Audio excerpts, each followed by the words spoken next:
Bonjour, mon nom est Mark Purdon, professeur ici à l'École des sciences de la gestion à l'UQAM et titulaire de la chaire sur la décarbonisation. Dans ce webinaire, on va présenter les résultats de la vente aux enchères conjointes du marché du carbone Québec, Californie-Québec de novembre 2022. Comme je suis, ma voix est pas vraiment bon, je vais tout de suite passer la parole au professeur Charles Seguin pour, qui va animer la discussion. Merci, Marc, de cette introduction. Écoutez, on est dans la dernière enchère là, du 16 novembre, s'inscrit dans la continuité. Là. On va voir que les prix étaient très similaires à ceux du mois d'août. Ça montre un peu que là, on est dans une phase disons, de stabilisation de la demande, mais les prix étaient quand même encore assez élevés, disons, par rapport à leur moyenne historique. Des fois, en fin de cycle, en fin d'année, on a une hausse un peu des prix qu'on a peut-être moins remarqué cette fois-ci. Puis là, disons, on reste en attente de ce qui s'annonce pour l'année 2023, à savoir quels vont être les prix planchers, parce que comme l'inflation a été importante là, en 2022, les prix planchers vont augmenter de façon importante l'année prochaine. Donc, un peu un survol de ce qu'on va faire dans ce webinaire, une courte introduction. On va regarder les prix de novembre 2022 dans une perspective historique. Donc, on a toujours deux prix, le prix pour le millésime courant, millésime 2022 en ce moment, puis le prix pour un millésime futur, 3 ans dans le futur qui est à vendre, donc 2025 à cette enchère-ci. On va regarder un peu les proportions d'unités achetées et vendues par les émetteurs versus les gens qui sont là plus pour un motif spéculatif. Puis on va discuter un peu ce qui pourrait expliquer les tendances observées. On va peut-être mentionner aussi un peu d'autres données sur ce qui se passe dans le marché secondaire, là où les gens peuvent s'échanger ces produits-là dans les marchés à terme, puis dans des transactions de gré à gré. Donc, on a, disons, la majorité des droits d'émission sont vendus aux enchères, des enchères trimestrielles. Donc, il y en a quatre fois par année. Donc, normalement, ils sont tout le temps février, mai ou novembre. C'est des enchères avec prix plancher, c'est-à-dire si la demande n'est pas assez forte pour dépasser le prix plancher, à ce moment-là, les vendeurs, là, l'État de la Californie et le Québec vont retirer des émissions pour vendre seulement la quantité qui est demandée au prix plancher. Mais là, depuis, disons, la reprise économique post-pandémique, on n'a pas été au plancher, sauf peut-être une enchère pour le millésime futur qui a été au plancher là, dans les 6 dernières enchères. Mais sinon, dans la dernière année et demie, là, on était pas mal au-dessus du plancher à toutes les enchères et à tous les types de millésimes. On a de l'attribution gratuite. Disons, c'est surtout pour les émetteurs industriels. Le gouvernement là, a annoncé à partir de 2024 une nouvelle formule pour l'attribution des permis gratuits là, qui va permettre une certaine décroissance à travers le temps. C'est sûr qu'on va être à l'affût de l'expérience européenne avec la tarification carbone à la frontière, parce que l'objectif explicite, ou en tout cas un des objectifs de cette tarification carbone à la frontière, c'est de euh, diminuer les allocations gratuites. Parce que le concept d'allocation gratuite, c'est toujours pour éviter la fuite d'émissions vers d'autres juridictions où la tarification du carbone serait absente ou serait plus faible. Donc ça peut être substitué un peu par cette tarification à la frontière. Ce n'est pas encore vraiment discuté au niveau canadien, mais si jamais ça venait à être mis en place, il y aurait des arguments pour qu'on revoie les allocations gratuites là, au niveau québécois. Donc, ça, c'est les résultats au niveau des prix, hein. Donc, ce qu'on avait, c'est le plancher. Le plancher, évidemment, je rappelle brièvement qu'il y a un plancher spécifique à chaque juridiction, un plancher québécois, un plancher californien. Le plancher, tout le monde était parti d'un plancher de 10 dans sa propre monnaie en 2012. Le Québec, qui n'avait pas fait d'enchère en 2012, il y avait seulement une première enchère en 2013 où le plancher était à 10,75 $. Puis là, chaque année, le plancher augmente de 5 plus l'inflation, donc 5 en termes réels, dans chaque juridiction. Puis le jour de l'enchère, les planchers sont, disons, le plancher québécois est converti en dollars américains là, en utilisant le taux de change. Peut-être pas tout de suite, Marc, oui, merci. Et puis, le maximum des prix planchers s'applique. Mais étant donné que les planchers ont tous les deux commencé à 10 dans leurs devises respectives en 2012, parce que, disons, à l'époque où cette règle-là avait été mise en place, autour de 2007-2008, le dollar canadien américain était à peu près à parité. Donc là, évidemment, depuis ce temps-là, le dollar canadien s'est déprécié. Donc le maximum, c'est à peu près toujours le prix plancher californien. En général, ils évoluaient de façon assez similaire parce que l'inflation était très proche entre la Californie et le Québec, mais l'an dernier, un peu pour la première fois, il y avait une différence significative d'inflation. Là, quand les chiffres ont été annoncés pour 2022, le taux d'inflation qui a été considéré pour la Californie, c'était plus de 6 alors que c'était seulement 2,5 au Québec. Alors, on s'attend un peu à ce qui s'en vient comme annonce pour 2023, c'est que ce soit l'opposé, que l'inflation soit plus élevée au Québec qu'en Californie quand on regarde les chiffres qui ont été rapportés jusqu'à maintenant en 2022 dans les deux juridictions. Mais il reste que malgré tout, à moins d'un revirement significatif sur le marché des devises, on s'attend à ce que le prix plancher californien s'applique là aussi en 2023, comme il s'est appliqué depuis le début des enchères communes entre les deux juridictions en 2014. Donc, qu'est-ce qu'on a ici dans le tableau? Vous voyez, le prix plancher était à 19,70 américain, équivalent à 26,18 en dollars canadiens. Puis on voit que le prix de vente final a été supérieur, à peu près de 7 américains, puis de 9,5 canadiens, donc à 26,80 américains et 35,62 canadiens. Ça, c'était pour le millésime présent. Ça, c'est un millésime 2022. Au cours de l'année 2022, là, il y a certaines enchères qui ont vu des anciens millésimes qui n'avaient pas été complètement vendus parce que la demande n'était pas assez forte dans le passé à être vendus dans les premières enchères, mais ce n'était pas le cas à l'enchère de novembre. À l'enchère de novembre, là, on avait juste du millésime 2022. Puis pour le millésime futur, là, on était dans le millésime 2025. Donc les prix étaient comparables, quoique légèrement inférieurs. Donc on était à 26 américains ou 34,55 canadiens. Donc la demande était un petit peu plus faible pour le millésime futur. On va le voir un petit peu plus tard, il y a toujours moins de. Bon, non seulement il y a moins de volume d'unités qui sont mises en vente pour le millésime futur, mais il y a aussi moins de gens qui participent à cette dimension-là de l'enchère sur le millésime futur. Donc, on peut regarder un peu qu'est-ce que veulent dire ces prix dans une perspective historique. Donc ici, on a le tableau qui montre les enchères depuis 2015. Donc 2015, c'est vraiment le moment qui est significatif parce que c'est là où les distributeurs de combustibles fossiles au Québec sont entrés dans la réglementation. Donc avant, on avait juste les émetteurs industriels, c'était juste 25 des émissions qui étaient couvertes. Là, maintenant, on est plus dans le 75 à 80 des émissions là, depuis 2015. Puis on voit les deux lignes. Donc, le trait plein vert, c'est le prix pour le millésime présent, puis le trait hachuré orange, c'est le prix plancher en dollars canadiens. Donc, on voit qu'on avait, disons, pendant longtemps, des prix qui étaient soit au plancher ou soit légèrement au-dessus du plancher. On a vu qu'il y avait commencé à avoir un décollage en 2019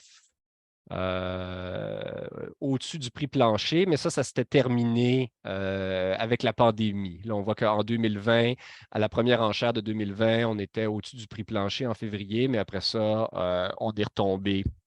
On est retombé vers le prix plancher en 2020. Puis c'est resté comme ça jusqu'à au début de 2021, où là, on a commencé à décoller du prix plancher, vraiment dans la deuxième moitié de 2021. Puis là, les prix ont atteint un sommet à près de 40 canadiens au début de 2022. Là, on voit qu'on a eu une petite baisse. Là, les prix étaient élevés aux deux premières enchères de 2022 autour de 40 puis on est tombé autour de 35 par la suite, puis aujourd'hui 36 Ça reste que, dans une perspective historique, les prix sont très élevés et significativement au-dessus du plafond. Ce qu'on peut voir là, c'est que il y a probablement eu un effet de l'action des politiques de la Réserve fédérale américaine puis de la Banque centrale du Canada avec les hausses de taux d'intérêt. Ça a amené des anticipations sur le ralentissement de l'activité économique, puis quand l'activité économique ralentit, évidemment, on s'attend à ce que les émissions de gaz à effet de serre diminuent, ou du moins que leur niveau ralentisse. Donc, ça, c'est un peu l'effet qui a été observé dans le milieu de l'année 2022. Là, on est un peu dans une phase de stabilisation. On sent que même si les hausses de taux se sont poursuivies, on arrive peut-être à entrevoir qu'en 2023, il va y avoir une fin de ces hausses de taux, que peut-être l'inflation va être sous contrôle. Donc, les acteurs dans le marché semblent confiants que il va y avoir une valeur à ces permis-là, que les entreprises vont vouloir faire des émissions parce qu'il va y avoir de la demande pour leurs produits. Donc, les gens étaient prêts à payer un prix significatif là, pour ces unités. On peut regarder le même graphique pour le millésime futur. Millésime futur, on voit qu'il y a un peu plus d'action qui se produit, hein. Donc, on a la même tendance générale. On était très proche du plancher pendant longtemps. Ça avait commencé à décoller en 2019. Et puis, c'était revenu au plancher, évidemment, avec l'effet de la pandémie dans la première moitié de 2020.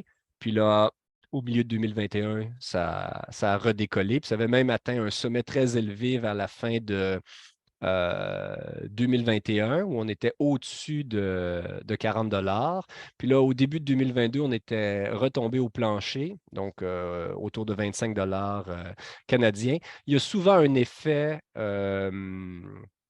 il y a souvent un effet de début d'année qui est peut-être qui est présent dans les deux millésimes, mais qui est plus remarquable pour le millésime futur parce que les volumes en vente sont moins importants, puis le nombre de joueurs qui s'investissent dans le millésime futur est plus faible. Pourquoi un effet de début d'année? C'est parce que le prix plancher est revu à chaque début d'année.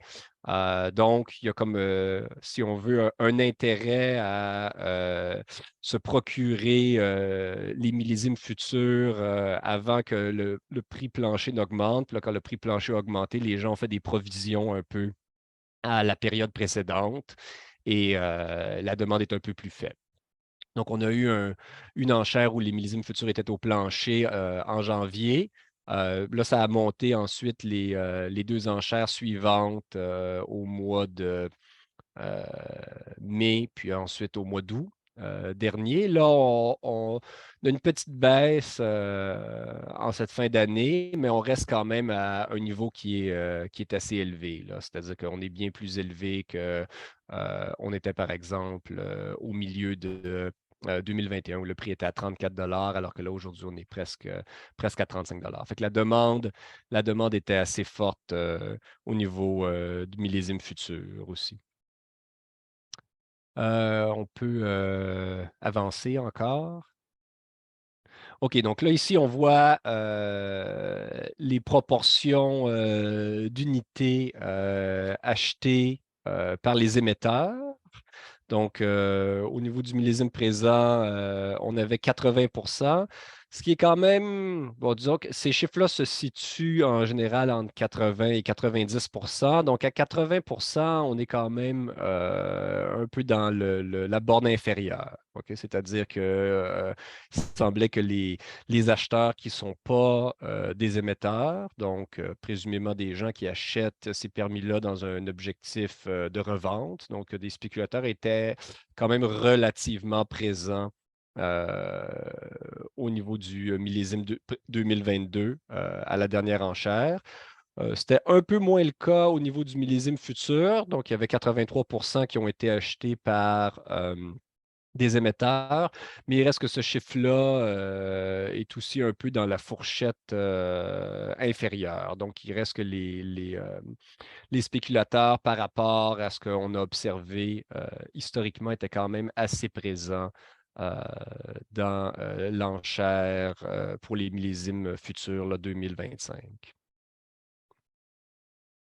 Si je peux peut-être ajouter des éléments qui ne sont pas sur le tableau, à ce point-là, on avait aussi des données sur l'indice HHI, là, Hirschman-Herfindahl, qui nous donne un peu l'idée du degré de compétitivité des enchères. Puis, donc, c'est-à-dire un peu l'intensité du processus de bid à l'enchère. Donc, les chiffres, donc dans cet indice-là, c'est un indice là, qui varie entre 0 et 10 000.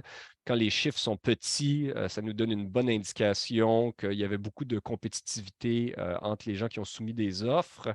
Donc, au niveau du millésime présent à l'enchère de novembre, l'indice était à 451. Ça, 451, c'était le plus faible qu'on a observé au cours de l'année 2022. C'est-à-dire qu'il y avait quand même un haut degré de compétition. Puis un autre indice de ça, c'est quand on regarde le ratio d'offres acceptables versus le nombre de permis disponibles au prix minimum, il était à 1,8. C'est-à-dire qu'au prix minimum de 19,70 américains, il y avait 80 plus de unités qui étaient demandées que ce qui était disponible. C'est pour ça que ça a fait monter le prix au-dessus. Puis ce ratio de 1,8, c'est aussi le plus élevé qu'on a observé au cours de l'année 2022. Donc, on peut dire, bon, peut-être qu'il y a des phénomènes de fin d'année ici. C'était la dernière opportunité que les acheteurs avaient pour se procurer des millésimes 2022. Donc, il y a beaucoup de gens qui ont essayé de saisir cette opportunité-là. C'était un peu moins vrai. Ces chiffres-là sont toujours très différents pour le millésime futur, hein, c'est-à-dire l'indice HHI est toujours beaucoup plus élevé. Donc là, on était à 1182, c'est-à-dire beaucoup moins compétitif pour l'acquisition de millésimes futurs. Puis ça, c'était un chiffre qui n'était pas, disons, il était plus faible que les deux premières enchères, mais il était à peu près similaire à l'enchère du mois d'août. Fait qu'on était, on était à un niveau là, de compétition pour le millésime futur qui était un peu similaire entre l'enchère de novembre et l'enchère d'août. Puis au niveau de le ratio offre acceptable, puis permis disponible au prix minimum, c'est un peu la même histoire. Là, il y avait, disons, le millésime 2025 avait une demande qui était un peu constante à travers l'année 2022, sauf bien sûr pour l'enchère du mois de février, où là, c'était particulièrement faible.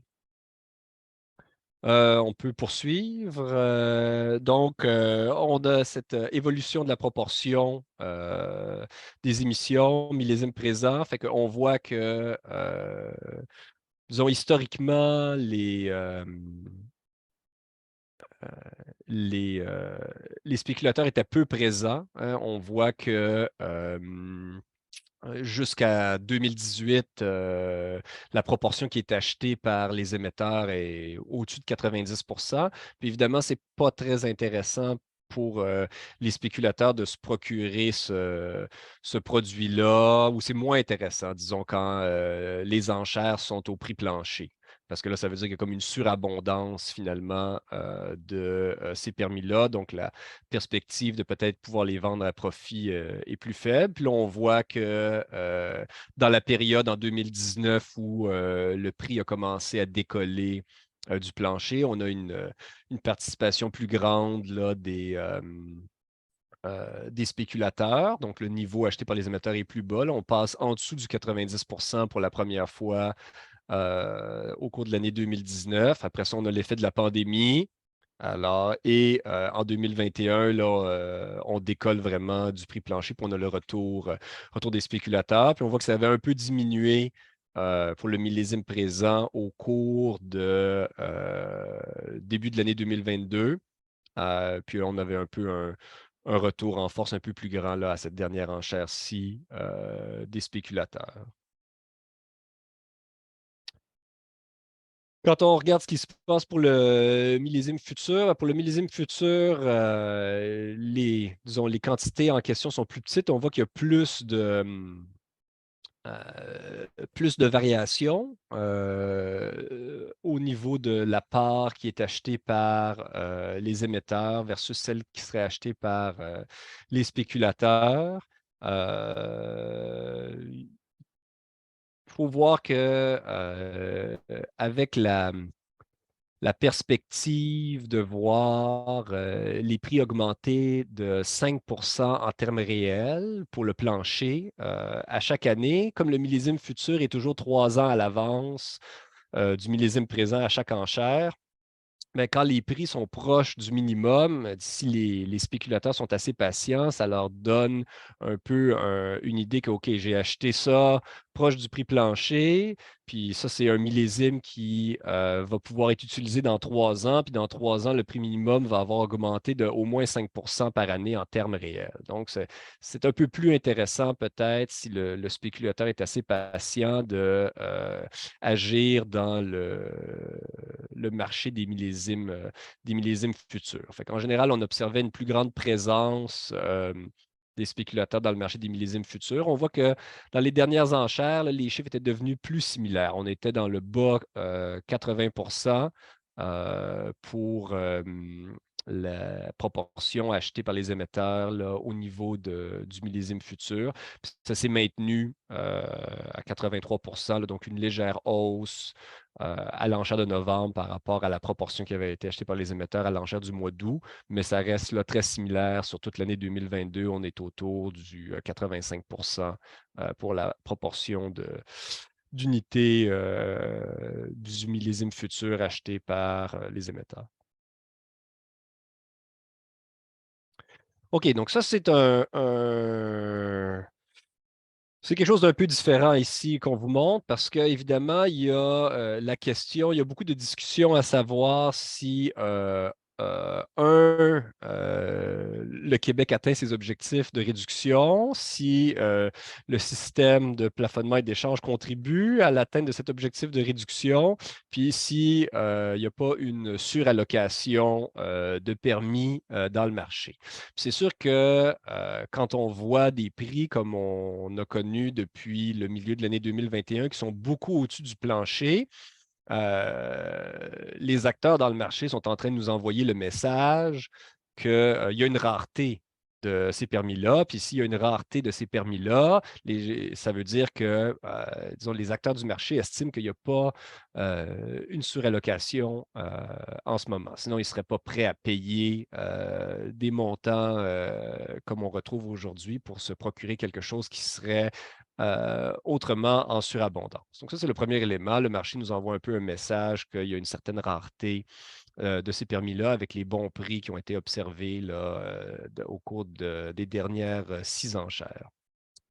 L'autre élément, c'est est-ce que ce système-là contribue à atteindre les objectifs de réduction? Donc, si on regarde le graphique en bas à droite, où on a les émissions du Québec seulement par rapport à son objectif de 2020, puis là, ici, je veux bien expliquer à tout le monde que les chiffres officiels sur les émissions de gaz à effet de serre sortent avec beaucoup de retard. Donc, Environnement Canada a publié les chiffres canadiens qui incluent les chiffres pour chacune des provinces pour l'année 2020 à l'été 2022. Fait qu'il y avait à peu près un 18 mois de retard. Puis au niveau de la Californie, il y avait un délai qui était encore plus grand. C'est seulement cet automne, donc automne 2022, où les chiffres pour l'année 2020 ont été publiés. Donc, on parle plus d'un 20-22 mois de délai au niveau de la Californie.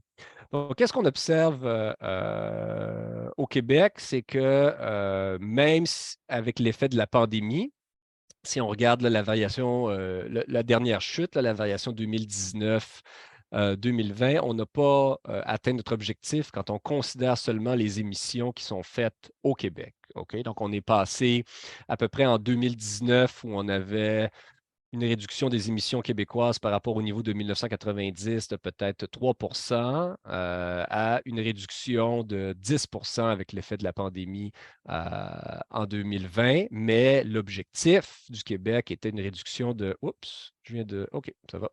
Était de réduction de 20 hein. Donc, on peut dire, bon, ben, qu'est-ce qui s'est passé? Le Québec n'a pas atteint son objectif, mais je pense que ce qui est important de voir là-dedans, c'est les données pour les émissions qui ont été effectuées sur le territoire du Québec. À partir de la fin 2014, à partir du moment où les marchés ont été liés entre le Québec et la Californie, il y a un commerce implicite ou des fois explicite de permis qui s'est installé entre les deux juridictions, hein. C'est-à-dire que le Québec peut atteindre ses objectifs en faisant des réductions d'émissions de gaz à effet de serre, mais il peut aussi atteindre ses objectifs en important des permis de la Californie, puis en forçant de la sorte la Californie à faire plus de réductions qu'elle n'aurait faites sans la combinaison avec le Québec.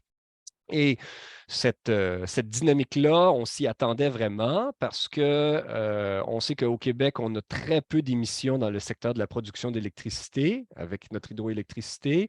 Puis partout à travers le monde, le secteur de l'économie où c'est le plus facile de faire des réductions d'émissions de gaz à effet de serre, le secteur où c'est le moins coûteux, c'est la production d'électricité. Donc, en Californie, il y avait des opportunités pour faire des réductions d'émissions à travers la production d'électricité. Donc, on a eu une dynamique de commerce de permis où le Québec est allé chercher plus de permis en important des permis californiens. Puis la Californie a fait une réduction plus grande de ses émissions qu'elle ne l'aurait fait sans le Québec. Donc, le portrait qu'il faut regarder pour voir si le Québec atteint ses objectifs, c'est le portrait combiné. OK? Puis on voit que le portrait combiné, l'objectif commun Québec-Californie, déjà, il était atteint en 2019 avant l'effet de la pandémie. OK? Puis avec l'effet de la pandémie, évidemment, il était largement dépassé, mais ça, on sait que c'est quelque chose qui est ponctuel, qu'on a tous les indicateurs pour savoir que les émissions ont remonté de façon significative en 2021. Mais il reste que même en 2019, sans l'effet de la pandémie, le Québec et la Californie ensemble avaient atteint leur objectif. Et ça, c'est vraiment pas une discussion qui est présente au Québec en ce moment. On dit toujours qu'on a manqué notre objectif, mais en fait, si on compte les choses de la bonne façon, en incluant l'effort que le Québec a fait en Californie, en important les permis californiens, ben, l'objectif a été atteint. D'ailleurs, si vous regardez le graphique pour les émissions du Québec, on voit qu'à partir du moment où il y a la liaison avec la Californie, hein, donc 2015, la première année complète où il y a la liaison avec la Californie, ben, il y a une inversion de la tendance. On était sur une tendance à la baisse, puis là, on passe sur une tendance à la hausse si on exclut l'année pandémique. Qu'est-ce que ça veut dire ça? Ça veut dire que les émetteurs québécois ont réalisé que c'était tellement peu cher de faire les réductions en Californie qu'il était préférable de faire ces réductions en Californie, puis que ça pouvait même leur donner de l'espace pour augmenter les émissions sur le territoire du Québec. Donc ça, c'est un aspect qui était assez intéressant. Ça pose aussi la question, qu'est-ce qui arrive si de nouvelles juridictions se joignent au partenariat Québec-Californie, parce qu'on sait que brièvement, l'Ontario s'était joint, mais ça avait duré seulement 6 mois. Puis à une certaine époque, il y avait des discussions à savoir que la Nouvelle-Écosse pourrait se joindre, mais là, la Nouvelle-Écosse va abandonner à la fin de cette année son propre système de plafonnement et d'échange, puis à la place, ils vont être soumis au régime fédéral de taxes et de systèmes, donc de taxes pour les combustibles fossiles, puis de systèmes basés sur le rendement pour les émetteurs industriels. Donc, ça ne sera pas la Nouvelle-Écosse, le nouveau partenaire. Par contre, il y a l'État de Washington qui lance à partir du 1er janvier son propre système de plafonnement et d'échange, complètement calqué. Bon, il y a des petites variations, évidemment, pour s'adapter au contexte local, mais vraiment calqué sur le modèle de la Californie. Ils font partie de la WCI, ils utilisent la même infrastructure technologique que le Québec puis la Californie pour faire le suivi des droits d'émission. Donc, ça, c'est vraiment disons, un partenaire, un potentiel qui pourrait se joindre aux deux autres juridictions, peut-être pas à un horizon de 1 ou 2 ans, mais peut-être à un horizon de 4 ou 5 ans, ça serait envisageable. Puis l'État de Washington, lui, au niveau de ses émissions sectorielles, ça ressemble beaucoup plus au Québec parce que le secteur de l'hydroélectricité joue euh, un rôle important. Donc, on pourrait s'attendre à ce que eux aussi ils veuillent profiter des opportunités de réduction à moindre coût en Californie. Ça créerait de la compétition pour le Québec à ce moment-là, puis on serait peut-être forcé à faire davantage de nos réductions domestiquement plutôt que de les faire en Californie par l'intermédiaire de l'importation de permis californiens. Euh, Est-ce que il y avait d'autres choses que je voulais mentionner? Oui, peut-être une dernière chose que je voulais mentionner, c'est évidemment les, les enchères, ce n'est pas la seule façon dont les entreprises, par laquelle les entreprises peuvent se procurer ou les émetteurs peuvent se procurer des crédits. Hein. Ils peuvent se procurer également des crédits sur le marché secondaire, que ce soit des transactions de gré à gré ou des transactions par l'intermédiaire de marchés financiers, par exemple sur les marchés à terme. Donc, on a des données là-dessus. Les dernières données qu'on a sont pour le troisième trimestre de l'année 2022. Donc, au troisième trimestre de l'année 2022, on avait à peu près 90 millions de permis qui avaient été transigés à un prix moyen d'autour de 36 dollars. Donc, on voit que le prix auquel s'effectue 36 dollars canadiens. Donc, on voit que le prix auquel s'effectuent les transactions dans le marché de gré à gré ressemble beaucoup au prix qui a été observé à l'enchère. OK? Donc, il n'y a pas beaucoup d'opportunités d'arbitrage entre les transactions de gré à gré, l'enchère. Ça nous montre un peu qu'il y a un consensus dans le marché au niveau de qu'est-ce qui devrait être le prix de ces émissions-là. Le volume de transactions a un peu diminué au troisième trimestre par rapport au deuxième trimestre où il était beaucoup plus important, mais ça, je pense que ça illustre un peu l'impact de l'action de la Banque du Canada et de la Réserve fédérale américaine là, à partir de la moitié de l'année 2022. Là. Donc, les marchés étaient un peu plus actifs dans la première moitié de 2022, puis un peu moins actifs dans la deuxième moitié. Néanmoins, 2022, il y avait des volumes de transactions jusqu'à maintenant 2022 sur le marché secondaire qui était beaucoup plus important que ce qu'on a observé en 2021, 2020 ou même pré-pandémie en 2019. Donc, on sent que le marché gagne en liquidité, peut-être, ce qui est un bon signe aussi. On n'est pas du tout, évidemment, au niveau des volumes de transactions qu'on observe dans le système européen, mais quand même, ça nous montre que les choses deviennent un peu plus actives, puis le signal de prix qu'on reçoit devient peut-être un peu plus clair, puis un peu plus crédible. Voilà, ça fait un peu le tour de ce que j'avais à dire sur ces choses-là. Ce que je peux dire aussi, c'est qu'on devrait avoir des nouvelles là, incessamment sur l'annonce du niveau des prix planchers de chacune des juridictions pour l'année 2023. Donc, étant donné l'inflation importante qu'on a connue, ça va probablement être des hausses significatives parce que c'est l'inflation plus 5. Donc, on va être au-dessus du 10 d'augmentation probablement dans chacune des juridictions.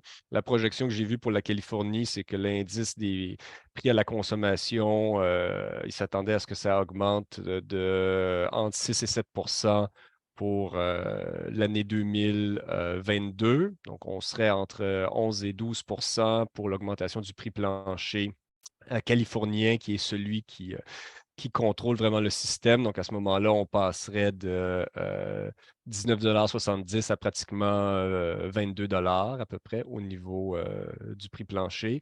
Pour ce qui est du Québec, l'augmentation, je pense, devrait être plus importante, parce qu'on a vu que nos chiffres d'inflation étaient pas mal autour du 8 à travers toute l'année, mais il reste qu'à cause de la situation du taux de change, c'est probablement pas le prix plancher québécois qui va s'appliquer lors des enchères 2023, à moins qu'il y ait vraiment un gros changement auquel on ne s'attend pas.